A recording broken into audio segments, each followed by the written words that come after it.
bookworms! Today we're going to be talking about all of the new books that are coming out in November. I'm actually shocked to say that we have 22 books to talk about on this list. Historically, October is one of the biggest months for book releases, but it seems like it's almost kind of shifted this year. We did definitely have a lot of October releases, but it does seem like some of them have been spread out a little bit, and there is a lot to talk about in November. There's a lot of really good books that are coming out too, a lot of things that I personally am really excited for.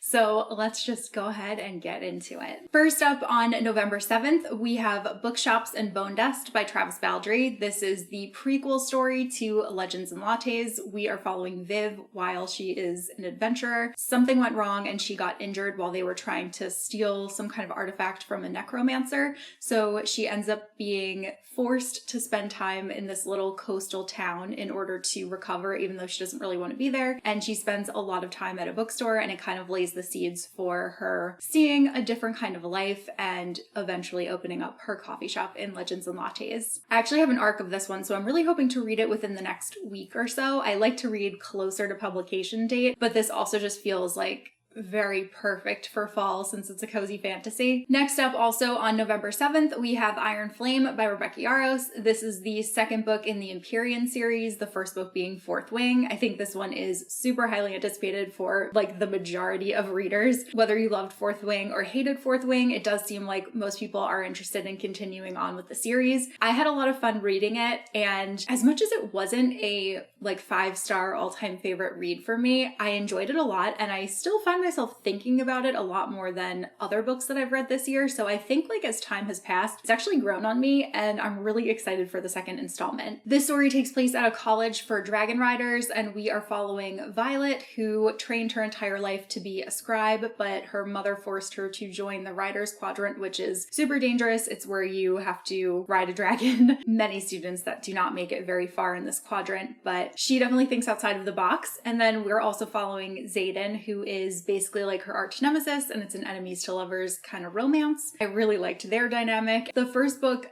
left off with like a major bomb dropping, so I'm very excited to see how things are going to progress from here. Then also on November 7th, we have the Fourth Wing special edition. So I talked about in a news video how Red Tower was releasing an untitled Red Tower 2023 novel. That's all that it was listed as on Amazon and other retailers. Target had like accidentally linked it to Rebecca Yarros at some point, so everyone kind of knew that it would be Fourth Wing related, but not really sure what it was. But Rebecca Yarros has since revealed that it is a special edition of Fourth Wing. It has a new burgundy cover that is really pretty. It has black sprayed pages which match the upcoming edition of Iron Flame, and it also has 2 new short stories told from Xaden's point of view. And just a heads up that if you're ordering from Amazon in the UK, your copy will not have black sprayed pages. They'll just be regular. Then also on November 7th, we have Check and Mate by Ali Hazelwood. I'm really excited for this one. It is a YA contemporary romance, which is not something that I normally go for, but I really love Ali Hazelwood, so I'm pretty excited to read something new from her, and especially something that is a little bit different. I mean, it could be exactly the same thing as all of her other books, except that this time we're following a chess genius. We're not following a scientist. This one seems pretty perfect for fans of The Queen's Gambit. We are following a character named Mallory who has decided that she is done with chess, but she decides to compete in one last tournament, and in that one she gets paired against this notorious chess player known as the King Killer, and she beats him, which is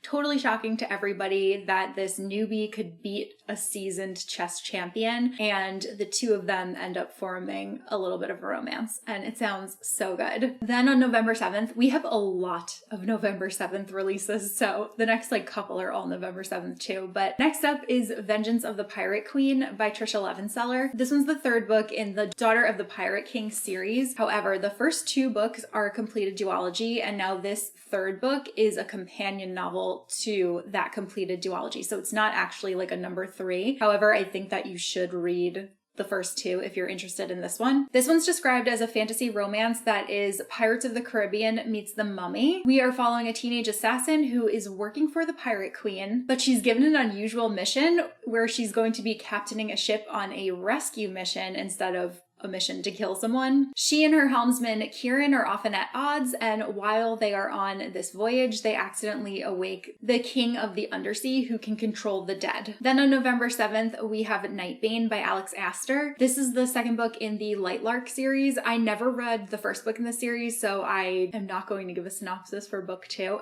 For anything that's a sequel, I tend to just tell you what the first book is about because I don't want to spoil anything, whether I've read it or not. But in the first one, there is a deadly game that occurs every 100 years, and every single ruler from all of the kingdoms within Lightlark are invited to join and participate in this competition, and whoever wins will have the opportunity to break the curse that's been on their kingdom for like years and years and years. So each ruler has something to hide. Each realm's curse is uniquely wicked, and in order to win, one of the emperors of the realms must die. Then again on November 7th, we have Murtagh by Christopher Paolini. I never read the Inheritance Cycle Quartet, but this is a very beloved like childhood fantasy series that is Lord of the Rings-esque, but it involves dragons. Christopher Paolini was really young when he wrote the series, and he is finally returning to it with Murtagh, who is a character from the main series, but now we'll be focusing on that character. It's set 1 year after the ending of the Inheritance Cycle, and we're following Murtagh, who is a dragon rider, along with his dragon companion, and they're going to be facing a new enemy. But Christopher Paolini was very clear that this is number 5 in a series. It's not the start of something new, so you do need to have read those 4 original books in order to read and appreciate this one. Then also on November 7th, and also from Christopher Paolini, there is an illustrated edition of Eragon that is being released by the publisher. It's packed with full color paintings, and it celebrates 20 years of the Inheritance Cycle. And the publisher has already said that if the illustrated edition of Eragon is well received, then they will continue on and make these really beautiful editions for the rest of the books in the series. So as I said before, I've never read these, but my brother was so in love with the series when we were kids, so it's something that's always been on my radar. Then also on November 7th, we have Love Redesigned by Lauren Asher. This is the first book in a new series called the Lakefront Billionaires series. Lauren Asher wrote the Dreamland Billionaires series, which is like the Disney series, so this is something a little bit different. This is a new small town romance following 2 childhood friends turned rivals. We're following Dahlia, who returns to town after being absolutely heartbroken about her engagement ending, and her childhood rival ends up offering her an irresistible opportunity to renovate a historic house together, and sparks fly. Then on November 9th, we have Sisters of Sword and Shadow by Laura Bates. This is a standalone fantasy inspired by Arthurian legend, and it asks the question, what if the Knights of the Round Table had been women? We are following Cass, who runs off with a woman who comes into her life and introduces her to the Sisterhood of Silk Knights. The Sisterhood trains and fights to right the wrongs of men, and Cass is drawn into a world of ancient feuds, glorious battles, and deadly intrigue. Then on November 14th, we have The Narrow Road Between Desires by Patrick Rothfuss. This is not the 3rd book in the Kingkiller Chronicle. It is another novella that Patrick Rothfuss is re-releasing. It's expanded upon, but it is the story The Lightning Thief, which was previously published in the anthology Rogues, but he has expanded the story, and it's also been illustrated. This is a standalone story following Bast from the Kingkiller Chronicle, and it's illustrated by Nathan Taylor. Then on November 14th, we have Do Your Worst by Rosie Danan. I am really loving this trend of paranormal adult romance books, and this one sounds so good. We are following an occult expert and a disgraced archaeologist. The 2 of them become enemies with benefits in this new steamy romance from the author of The Roommate. We're following Riley Rhodes, who's hired to break the curse on an infamous Scottish castle, and while she's used to working alone, she is very pleased to meet a handsome stranger upon her arrival, until he tries to get her fired. Then on November 14th, we have A Touch of Chaos by Scarlett St. Clair. This is the 4th book in the Hades and Persephone series. This is the long-awaited next book in the series. I actually read the first book like a long time ago, A Touch of Darkness, and I actually really did enjoy it, so I do mean to continue on with the series. This is another one of those ones where I don't really want to look into it because I do want to be surprised when I read books 2 and 3 and then hopefully 4. But if I'm remembering correctly, I believe it was a like modern day retelling of Hades and Persephone. Then on November 14th, we have System Collapse by Martha Wells. This is the 7th 7th book in the Murderbot series. This newest installment is a full-length novel, so unlike some of the earlier books that are novellas or shorter stories, this one is actually a full-length novel. I think there's one other one that is also a full-length novel. Personally, I'm actually not a Murderbot fan, but I know that so many other people are, so I wanted to highlight it here for anyone who is excited to continue the series. Murderbot is a sci-fi series, and it essentially is about a robot that is pretty uninterested in doing anything that it's supposed to outside of hanging out at home and watching its favorite TV show. Then on November 15th, we are getting Saga Volume 11 by Brian K. Vaughan and Fiona Staples. I am really excited. This is the penultimate volume. We are only going to be getting 12 volumes of Saga, and then that will complete the story. This is another one that has been really long awaited because the author and the artist took a very long break between the first half of the story and the second half of the story, but they've been releasing issues now, and we are coming near the end. This series follows a family that consists of members of opposing sides of an intergalactic war that is currently going on. They travel around with their child, and the story is actually told from her point of view. They meet a ton of quirky characters along their journey while they are searching for safety in a galaxy that is trying to tear them apart. The artwork in the series is just so striking and beautiful, and I love it so much, and I still can't believe that we're getting the second to last volume. Then on November 21st, we're getting Till Death Do Us Bard by Rose Black. This one is kind of in the vein of Kings of the Wild, so we are following Logan, the bear, who hung up his axe and settled down with his sunshiny bard